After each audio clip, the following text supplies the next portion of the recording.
Wakey, wakey, everybody. It's Sunday, the 26th of October, heading towards Christmas. All sort of getting very interesting. Time just flies.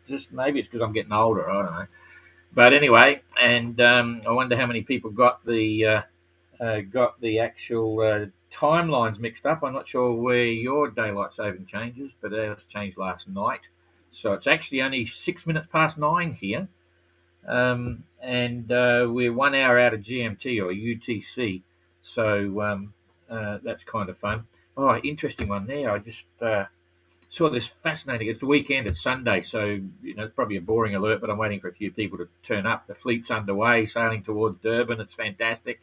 But you'll see what are all those photos about. I'll talk about that after the tracker, because I usually, as you know, put pictures up, and I couldn't find any 580 pictures except for 2. And I wanted to talk about some things, so explaining later. But I saw this fantastic picture and had an awakening today.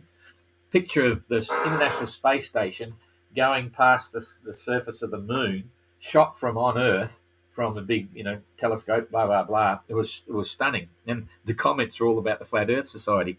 Anyway, and so I made a comment because I realised if any of the people that actually, because some of the people, unbelievable, were putting up really strong arguments about why they still believed in lots of scientific, big questions about how does the heat transfer from the sun to here when it's in a vacuum. There's energy's got to transfer on particles, right? Got to have something to connect to, and this is just glow through space, which is a vacuum. So there were some really interesting comments to screw you up, like nuclear physicists. But anyway, and I put a comment in and said, hey, if the flat earthers, or if they just learn celestial navigation, they'll prove to themselves that the Earth is actually a globe, a sphere in space.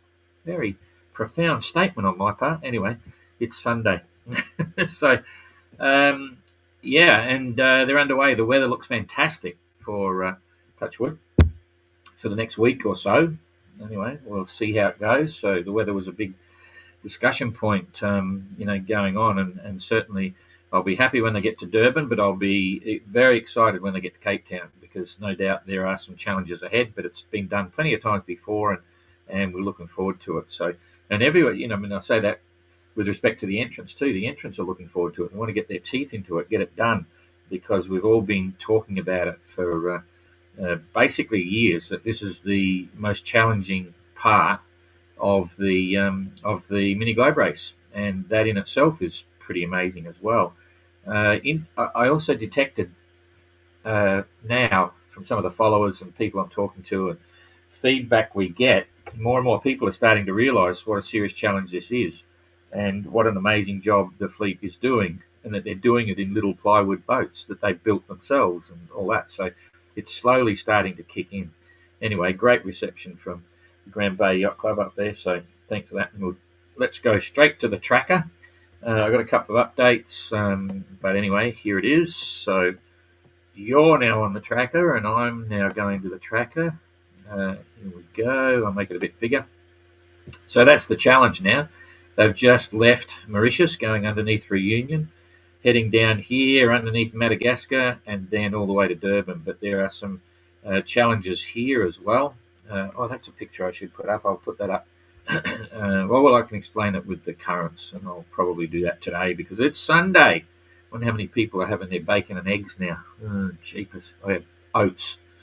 So you can see here it's all dominated by this big high, and we had a Zoom conference with the entrants a couple of days ago, and there was a whole movement to delay the start till Tuesday, and I said, sorry, the weather looks good. And in actual fact, based on the long-range weather forecast last week, it was clear to me, if I was sitting in Mauritius, that the ideal time to leave would have been Thursday night, right, to make the most of this big high pressure here, okay, because it's already moved a bit. I can't go backwards in the weather. But that would have been perfect to leave on Thursday night. They left on Saturday, so that's not too bad. You could never leave on a Friday, so it was either Thursday night or Saturday. Bad luck to leave on a Friday. So they've taken off in a pretty good situation, because you can see it's rolling around. The breeze is going in a counterclockwise direction, and that's perfect for them. It's going to roll around the corner And in fact, while we're here, I might as well, before we even get into it, let's just watch this this weather system for the next few days. So this is the big weather. That's where they're going. And to give you a distance scenario, where they are now, it's Sunday, okay, and we're looking to get down here. There's about 700 miles, so that's about 6 days, average of 6 days to get underneath Mauritius. So if we just quickly push these through, this is the 26th of October, we just go through 27th, you'll see they've still got that counterclockwise wind direction rolling around down the run line. The 28th, it's going to go light, but the wind direction is in the right quadrant. Okay, so still favourable winds. 29th, and again, it's just light, beautiful sailing. They'll be doing their 100-mile days. The 30th, still looking good, still rolling down. 31st, still rolling down, and by the time they get down there, it's going to pick up. So they'll be doing, as they come under here, they'll be doing 120, 130-mile days again, back into sort of like the typical trade wind conditions, and the sea will just be starting to build a little bit, maybe. Yeah, you can see there. So by the 31st, they're back into the 3.5 metre seas, plenty of white water rolling around. But the good news is it's all from the right direction. That's on the 31st. Then on the 1st, it's still going. There's some heavier stuff there, but it's in the right direction. And they want to get down south a little bit anyway. So if it pushes them, if they bear away a bit, keep it on the starboard quarter, they can head down. So this is on the, this is 7 days from now. So that whole week, and they'll be down around here at this time. So remember that. They're going to get some heavy weather, next Friday or so. And then after the first week, if we go through to the second, it's still generally good, because this, you can see in the bottom left here, this is what you don't want. You can see Durban there, but even then, this is coming up from the south. But you'll see there's currents here they've got to get around, and I'm not going to get into that today. I might do that tomorrow or something. But generally, for now, all of that, there's through to the second, still favourable, because coming from it'll be light and from the north. And then all of a sudden, bang, when this trough here, which is the two systems coming together, if I zoom this back, you'll see now there's the big high that's been sitting there. And unbelievably, that trough just keeps it really simple. You're not on the leading edge of this high where it'd be a southerly, or worse if it was up real high, it'd be southwester. This is absolutely perfect, because this high coming along is basically instantly, within a day, replacing that one. Now, there'll be some instability when that happens, when the two come together, because you've got the wind here going from the northwest, right? That's from the northwest. This is coming from the southwest. You're going to get thunderstorms. You're going to get squalls, all that sort of thing. But you're straight back into a favourable weather slant. So they're going to roll from that one, a day or so of rubbish, and then straight into the next big one if this weather holds through. And that looks like it's big enough. If I go through to the 4th, it's just still rolling through. So, and by the strength of that, it's a big one. They may ride that all the way through to Durban. So it couldn't be better. You can see here, this is interesting. That's an interesting little bit of disturbance there. So it's Sunday. I've taken my time on that, but I hope you can see that, if I was leaving Mauritius yesterday, I'd be thinking, wow, fingers crossed. Let's hope the forecasting is correct and it stays like that, because basically it's as good as it gets. It doesn't get any better than that if that holds true. So what's happening here with the fleet? Oh, Pila's gone around the top. There you go. That's interesting. She better not turn too quick, but she's going to end up in this hole. That's a dramatic move. Pila's on a mission. Okay, that's interesting. I haven't looked at this yet, but I'm seeing it at the same time you are. So, because we had to reboot the system. We hadn't been here for a week or so, and of course nothing was there. So, a bit of a panic, but we got here. Okay, all a bit follow the leader except for Pila. That's very interesting indeed. I'm not sure of the reasoning behind that at this stage, but she's obviously got a reason. Maybe she'll put something up on Instagram and let us know. It'll be good to see how it plays out. Kerry took a bit of a one over the top as well. He's where's Kerry? Disappeared. Buddha boom. Okay, we got Ayrton. Is that Kerry back there? No, Kerry. No, we're missing a Kerry. I didn't see that unless he's under Daniel. No, There's no track for Kerry. Okay, well, I'll address that later and see what we got. So, coming at the back here, you can see they're making a reasonably good time, and it's perfect conditions, perfect sailing direction. 5.6 knots, 108 miles for Jasmine, and that's pretty good because it's not even 24 hours. They started at, what do we got? Started at, cheapest, I'm forgetting now what the time. I know what the UTC was. I'm just trying to think of local time. It screwed me up. Anyway, it's not 24 hours. So doing okay. Josh, right up there. In fact, what's the time on that? That's 4 o'clock position. I was going to say she shouldn't be that far behind Josh. 8 o'clock. I'm going to reboot this. So it's Sunday. We've got a bit of time. I'm rebooting just to see if Kerry pops up or whatever. Leg 3. And we'll go for weather. We'll go for grids while that's forming up. We'll go for enlargement here. And here it comes. Nope, still, is that? What have we got there? Kerry popped up. Okay. And where's Jazz? Jazz disappeared, so that means she's up the front now. Yes, where she should be. All right, well, that was worthwhile. So the modern marvels. There we go. Closing in underneath Reunion. Going great guns. And Jasmine just went screaming past Josh. So we start again. Josh, 5.1, 123-mile day. That's pretty good. Jeepers. Even Josh is flying. They're all moving really well. I wonder what the sea state is. It must be, I'm going to have a look straight away. It must be very favourable. Yeah, it is. Look at that.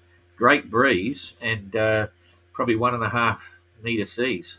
That's why they're flying. So they'll really be enjoying that, which is good to see.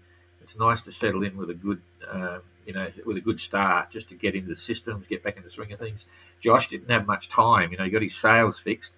Then Adam blew a sail. You probably saw that. So Josh is doing okay. And then it's hard to pick who's next. Jacob, you're second to last by the look of it. 5.6 knots. And doing 127 miles in the last few bits. There might be a bit of a current there. And Jazz screaming. 5.3. She had a bit of a slow start. I think she might have been late getting to the start. I think a couple of them might have been. But anyway, 128-mile day for Jazz, 5.3.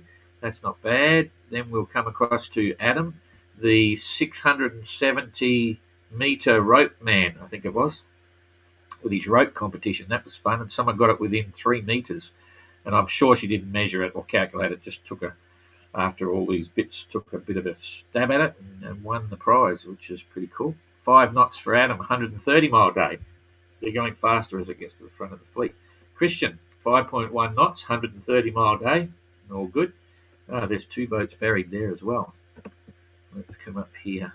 I need to... It's not letting me go. There we go. Yep, we're so close together.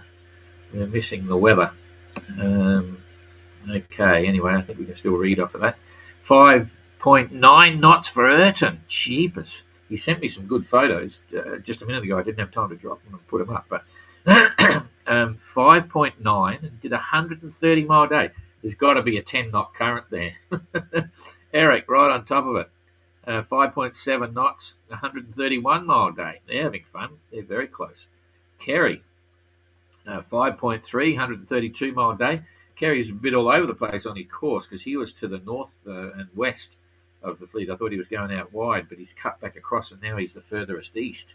So anyway, 132-mile day. Dan was leading for a while. Dan currently doing 5.4 and did a 139-mile day. And there you go, Reno at 140-mile day, 5.3. I could make a statement and say it's kind of funny that the leaders are getting, the leader has the fastest 24-hour run, or not even 24 hours, but since the start, the leader's made the most distance. That's common sense. But Dan is right on his hammer, and Kerry's not far behind. So let's just see here. I just realised my internet might be a bit slow. I hope you're getting all this. That's why it's not filled in.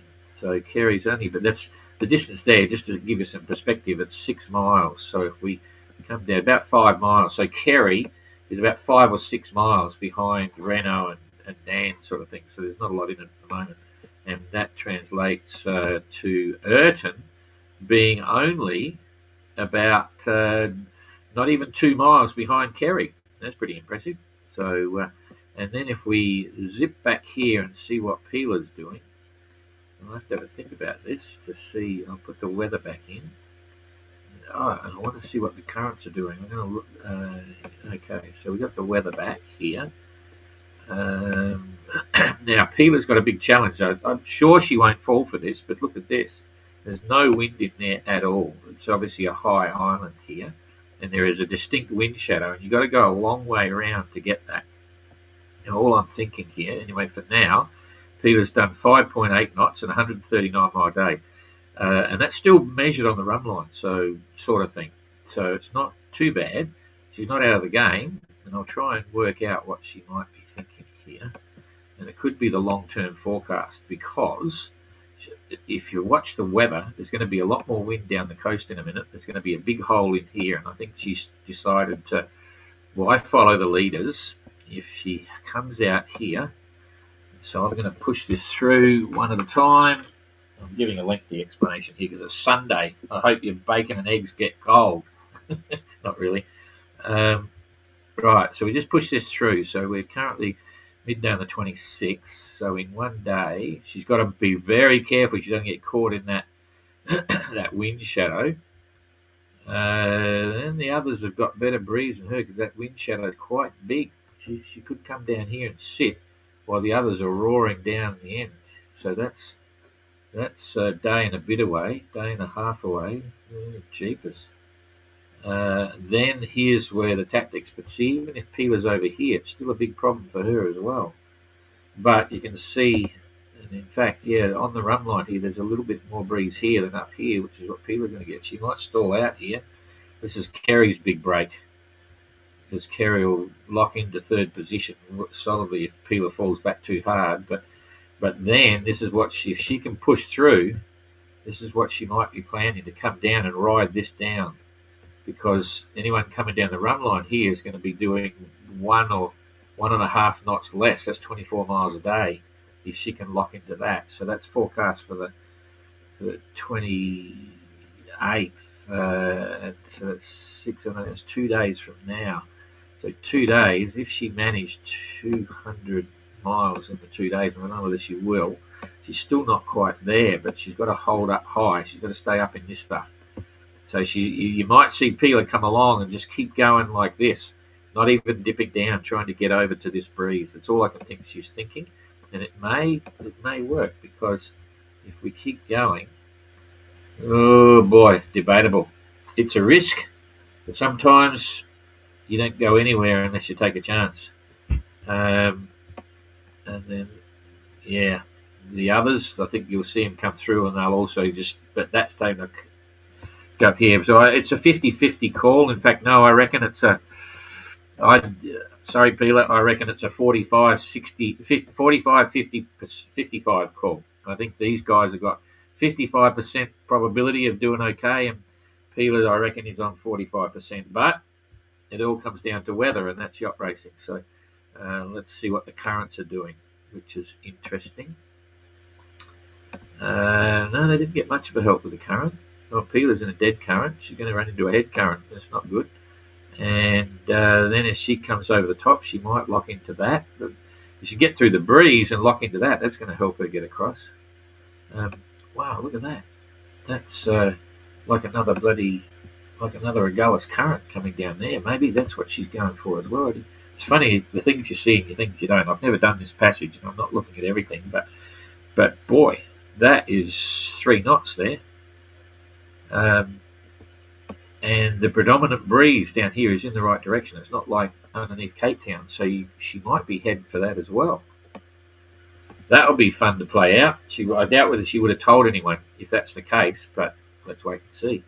It was a bit risky to get caught there, but the weather is all talking about this big high going down that way. Jeepers, if you hook into that, if she takes the punt, rides this bit of a current, tries to push through the calm, get into the breeze, and not only get the stronger breeze, but hook into that, Jeepers. I take it back, Peeler. I reckon you're 51%, and the other guys are on 49% probability. Let's wait and see. I have no idea in real world, but anyway. Um, yeah, that's interesting as well. Look at that. Boom. The run line's going straight down there, so they won't want to be in that. They've either got to commit to be this side of it or that side of it. And if they're that side, it's going to be a big help. Okay, well, I'm not going to go too much on the currents because it gets very complicated over the other side. So, okay, I think we're just about done on the weather. We saw what's happening with the future weather before. They're all bunched together, so we don't have to worry about too many other things. One last look starts from there. All very interesting. Going great guns. So, very happy to see the fleet doing this, and very happy to see Peeler out there. Good on you, Peeler. That makes it very interesting. People will be talking. Okay, I think we're done on that. I don't want to waffle on and just bore you to tears, but here we all are. There's a few people getting cold baked beans, toast, eggs, tomatoes, and bacon, which is cool. So just while I'm here, I thought I didn't get pictures. I got anything. Lots of things going on in the GGR. This is a great story. This is a Biscay 36. This is from the Golden Globe race. It's a funny little story. I got a few stories. This is a 20-year-old guy called Oliver. Okay, he's just finished sailing. He's got about 15,000 miles experience. This boat sailed in the 22 GGR, which is called Nuri, with Captain Goog. He came third in the race. So Oliver's now got it. This is a guy named Daniel, an Israeli guy, sailor. He's got about 20,000 miles. He's been sailing for pretty much all his life, and the last sort of 5 or 6 years, 38-foot liveaboard centre cockpit cruising boat, and always following the GGR. Daniel met Oliver about 3 months ago in Porto, in Portugal, and started talking to Oliver. Thought he was going to meet Captain Goog, but they spent a day drinking beers, and all of a sudden, bingo. Daniel says, "Bugger that! If Oliver can do it, so can I." Instantly sold his boat. Looked at boats everywhere, and he flew all over the world to find boats. He's now got a Barber 35. He's put in his entry form in the GGR. It's an amazing story. So that's funny circumstance how it all happens. But anyway, it's the quickest transition from Oliver, you're doing the GGR, bugger it. If you can do it, I can do it. Okay, good one for So Robert Knox Johnson, Sue Haley, that's where it all comes from. You know, he was a bit of my hero. He still is one of my heroes. It's quite cool. But anyway, I just thought that's where it came from. GGR, then OGR, and now we're doing the bloody MGR. My little boat Explorer over in England, we thought we're delivering it back to England. The work on the engine is way behind. Sadly, the engineers were supposed to be doing stuff. It didn't happen. So we got no engine for the next 2 or 3 weeks, and I'm getting too busy. But anyway, I'm over to England on the 29th, 30 for a week or so, and sorting, cleaning, trying to get it going. But we won't be doing the delivery in a hurry, that's for sure. So that's Explorer going around Cape Horn. Question 2, doing a great trip down the middle of Australia, and he is doing a travel log, taking pictures, feeding them to Jane. Jane will put up an interesting post because it's probably the biggest overland trip in Australia that a 580's ever done. So stand by for that. It's quite funny, the pictures. What did I put this in for? This is Italian entry in a Vancouver 34. I forget what I put that there. I can't remember. Anyway, Eric had a fantastic chat and debrief with Eric on his mad overboard situation.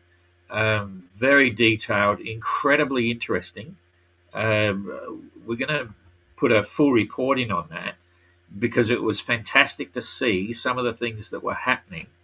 That was exactly what we've been talking about. And I've got to say, the reason Eric is back on board and with us today is because of his pre-planning and preparation.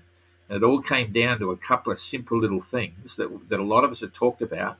He'd actually done that, and that's what saved him. It's an amazing story. So, but as part of that, I'm going to wait until the rest of the fleet gets to Durban and then get them to fill in a bit of a questionnaire about their own planning. So, Graham said a few things on his review, the weekly report, so have a look at that. But we've decided to wait until we speak to the fleet to get all their experiences as well and make it a comprehensive document. So A bit of a delay, but I was very happy and, to a degree, a little bit excited to learn exactly what happened in detail and the equipment that he had and the things that he was doing.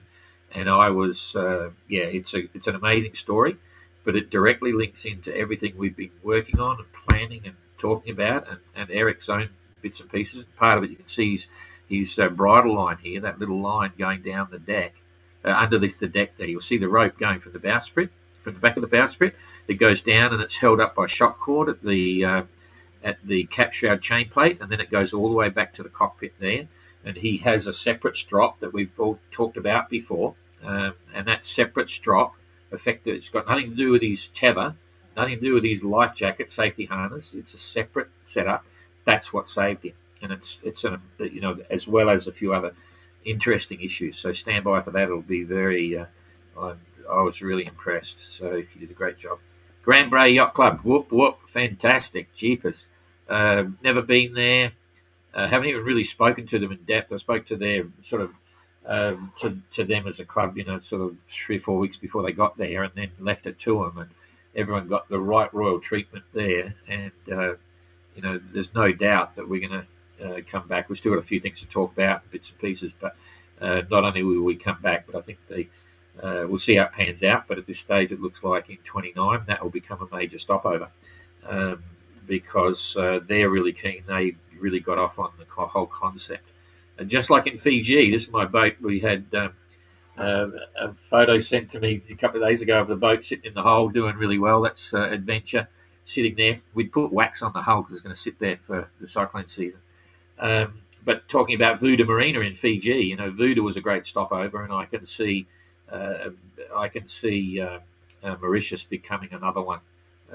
There's no doubt, really friendly, warm welcome, and hospitable people, fun place, all the rest of it. Okay, so that was our Sunday diversion.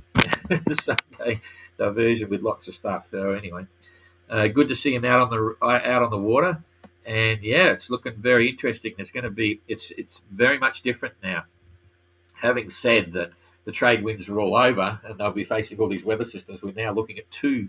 If they're lucky, the fleet will ride all the way from Mauritius to Durban, and I think it'll go more like this. There'll be two predominant weather systems which are all favourable. The real challenges become the last 200 miles, because you could see there was that little system, even in itself, developing right by the coast of Africa and so on, because you come under the influence of the coastal effect as well. So, but anyway, it'll be nice to see that they're going to, touch wood, if they're lucky, get a real long way across with reasonable weather, not unlike potentially trade winds and squalls and thunderstorms in the middle of the transition of the two. So that's kind of fun. Okay, so who's here and who's not? Anita, hello, terrific sailing race. Yeah, it is, eh? Kerry, just ahead of Ayrton. You said that, not me. I'm not sure whether that's a compliment for Ayrton or a question mark for Kerry. Jeepers, he'll be pulling his hair out. Was that not Kerry just in front of Ayrton? Yes, it was. I didn't see him over there until we pulled it up. So anyway, he's there, which is all good. Craig, he needs his glasses. Are you talking to me, Craig? Yes, I got my glasses on. Anyway, but yeah, I didn't see him, so it was good to see he's there. I should just say thanks for Yellow Brick as well. They do a great job, setting up all the bits and pieces, and we quickly changed the run line yesterday as well, because after the start we realised it wasn't quite indicative of what goes on. The Yellow Brick system is fantastic. They've actually developed now a whole new mapping system, okay? Much more sophisticated, a lot more information, a lot more things we can do with events and so on, but I'm sure they're not going to force us into the new one yet, but there is a new mapping system there. But I'll be keen to hold this all the way through to the end of the MGR, so because you're all used to this format. But in the GGR and other events, because we use them exclusively, they're fantastic. It'll probably be a new upgraded map, but this one's pretty cool. It hasn't really changed appreciably since 2017. When we started with the GGR in 18, but it's a great system. Okay, David, Kerry was there before you restarted the tracker. There you go. So I need my glasses. Yes, I didn't see him, but it's all good. Trish, sounds like a good call on Peeler. Makes it very interesting. Yeah, let's see how it plays out. But it'll be very interesting. Wouldn't it be good if she gets over there? And I must admit, I didn't see that mini Agulhas current coming down the edge of the Agulhas, at the edge of Madagascar. That's very interesting. Maybe she's got eyes on that. I'm not sure. We might. She's big on. She's not big on Facebook, but she's big on Instagram. If you're following that, in fact, I got on Instagram. I'm not a big. Not that I'm not an Instagram fan, but I don't use Instagram much. Jane feeds her other events and others Instagram and so on.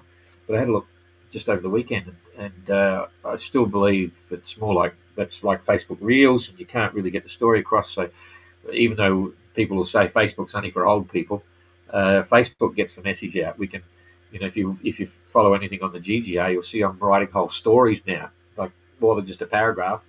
Getting information and news out on that one, and you can't really do that on Instagram. You can do the short, fun stuff. But anyway, we've got some Instagram freaks in the GGR like Mara as well, so everything's catered for. Everyone is. Not sure why people are eating breakfast at dinner time. Oh, there you go. Okay, good on you. Hello, Don. I watched the start from Darwin. It was really good. Yeah, big call out for Christine and Captain Coconut. So the story, just to remind you, Coconut. This is the end. Coconut won't meet the fleet again now. So basically, he and Jill are on board. They're now slowing down to do a bit of a cruise towards Durban, and then I think he's leaving the boat in Durban. I think it is, so they can. So they'll take their time. They'll go to Reunion, and then they'll do a bit of fun there. And he's going to leave the boat in Durban, I believe, Durban, and go back to Australia for Christmas because he's got his elderly mother back there and family. And then they'll come back after Christmas, join the boat, and sail around Cape Town. And then they're going to head up the Atlantic and head towards Le Sable d'Olonne to be part of the fun of the restart of the Gold Globe race here in France, which is on the 6th of September. Still a long way away, but so he won't meet up with them. He won't come across to Antigua and stuff like that. So thanks, Mark, for all that you've done. And then they rushed back. They missed Rodriguez to get there to say goodbye to the fleet and help us at the start. Mike on his Russell 36 was the actual official starter yesterday, and Christine was on board with Captain Coconut to do the live. The funny part was, this is the funniest one. I don't know whether Christine knows this, but she's watching. I don't know whether you know this, Christine, but you really muffed up. I haven't yet read your reports. Somehow, Christine triggered the audio messaging on our report section here, which all the entrants get. So I have a section here where the entrants log their reports, right? And anyway, what happened was, this is a funny story. So here's the entrant reports. The entrants come along and put their thing. I'm not going to play it for you. She might have deleted it by now. She's either deleted it or maybe it was on the. Hang on, maybe it was on the other one. We've got another one which is all managers and thingos. Is it on this one? Oh, no, she deleted it. Okay, good on you, Christine. Anyway, the long and short was she was, you send an audio message on WhatsApp. I said, what's this? This audio message from Christine. There's deathly silence. There's nothing there, but you can hear noise in the background for about a minute.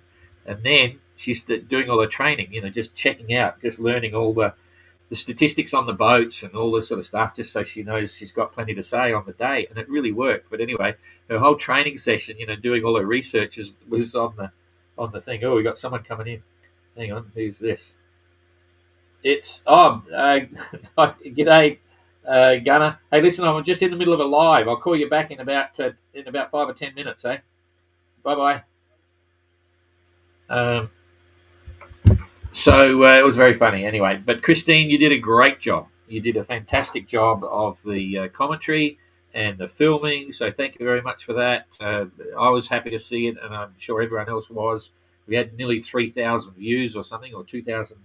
What was it? 2,800 views, whatever. So that was really great, Christine. Thanks for all your photos and videos. But I think that's your first live of the start, so it really worked well. I'll just quickly read you the reports now from entrants that we've had here. I've got to go back. I'll just go to Saturday, I think. There was a Friday one. So at some point Jane took some of this off. Okay, I'll start from here. They go from Kerry. This is on the 23rd, so 3 days ago. One of the highlights of the MGR is the many friends we make along the way. I've fallen in with a great team. Sippy, Santiri and Camilla and Lona Ray, Robert, and we have much in common. With Sippy, I caught my first yellowfin tuna and have learned a lot about fishing in Finland, while Robert and I are hatching a plan to tackle the Arctic's Northwest Passage in the future. As a fleet, we are also hosted royally by the Grand Bay Yacht Club, which looks set to become an active partner in future MGRs. I'm now back to working on origami and preparing her for the voyage to Durban, as I tend to withdraw from company at this stage to reset for the solo sailing. The upcoming leg warrants a serious approach. Okay, so that's Kerry's. Then on Friday, Immortal Game. I've enjoyed my time in Mauritius, which has probably now been my favourite destination of the trip. Been great to see my wife and enjoy time with friends in a friendly place that is affordable. So, Christian, enjoyed my stay in Mauritius a lot. Argo is ready to go. Just on my way back from exploring the island today and from the last shopping for fresh fruits and vegetables for the first week. Got a 5-star spa massage today, so I'm very well rested to face the upcoming adventure. Cheers, Christian. Update from Sunbear from Eric. Friday, really enjoyed catching up with fellow MGR family. We had a lovely dinner at an Indian restaurant and pastry with coffee this morning. Grand Bay Yacht Club has been so good to us. We all appreciate it. Looking forward to start tomorrow and head to Durban. All the best, Eric. Then Erton. Trek and I had a good rest. This was on Saturday. Had a good rest in Mauritius. Excellent food and company. Time to leave for Port Louis this morning, because they all sailed up on Saturday morning very early. Then South Africa. Hope we all check out in time to leave this afternoon, and they all left on time. Then there was one from John Hanley. I think this is to be read. Oh, yeah. Well, I'll just tell you. If I see anything that's not to say, I won't say. I hope. So I spoke to our man. Oh, no, that's talking to Adam. Over a video chat, we went through the usual safety check sheet, departure checks, electronics, comms, etc. We were very particular on them. We had a 15-minute group video conference with all the entrants and managers and stuff, and it was very important. I was very particular on, checking all their electronics and so on, testing. I've asked them all to test their EPIRBs and PLBs, charge up all their secondary systems, check the second sat phone, because they've got an active sat phone and they've got a standby sat phone. So I said, but only one SIM is active. So take the active SIM out, put it in your standby phone, charge it up, test it, make sure everything's working. So they haven't had a big safety inspection, but they all do their own, and the system works. They send a check sheet to us. The manager, the entrant manager signs it and sends it to us, so we know they've got water and everything's working, which is fantastic. The fleet's actually, touch wood, in very good condition. And the other thing is, they're all, anyway, I think John brings this up, but I'd always said the same thing. I'll just see. Nowadays, I couldn't help but notice how healthy and happy he looked. Yeah, this is the big thing. When I'm seeing them all in Mauritius, they've all lost weight.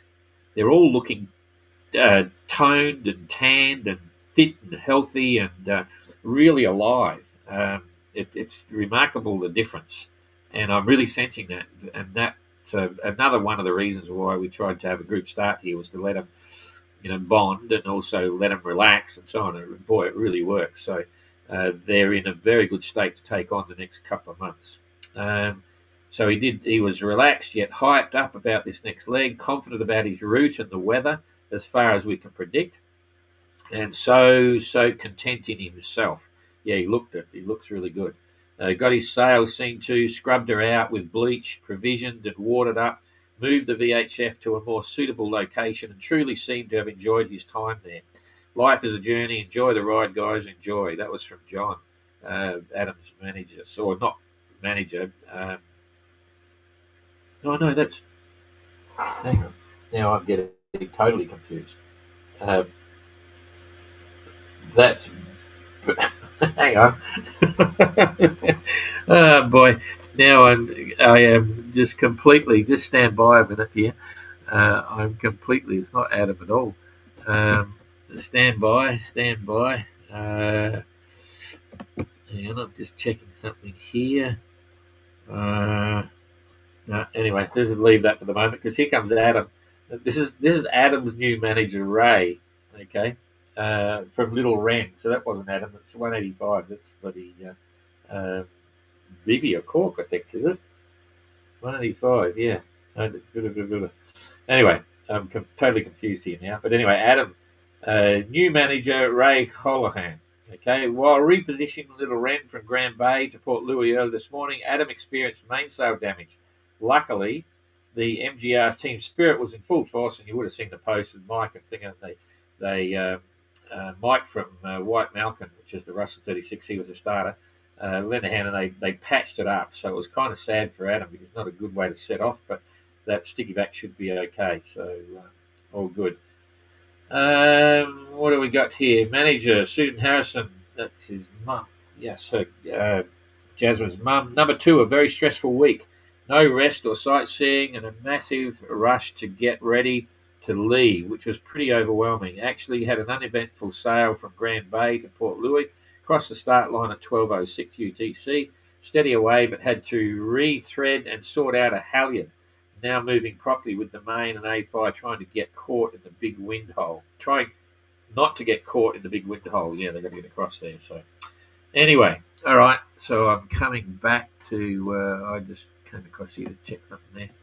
And I think we're done. So, okay, David, not sure why people are eating breakfast at dinner time. Got that. Hello, Don. I watched the start from Darwin. Gunnar Christensen, sorry to interrupt the call.